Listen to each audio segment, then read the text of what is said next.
သ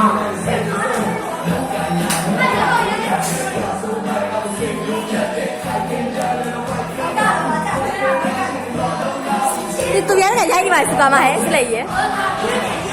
အဲ့မောဟိုကအဲ့တို့ဖွဲ့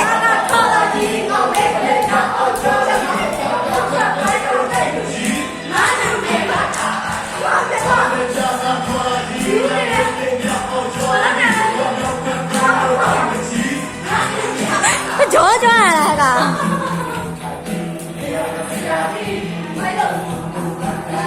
ငိုတုံကြီး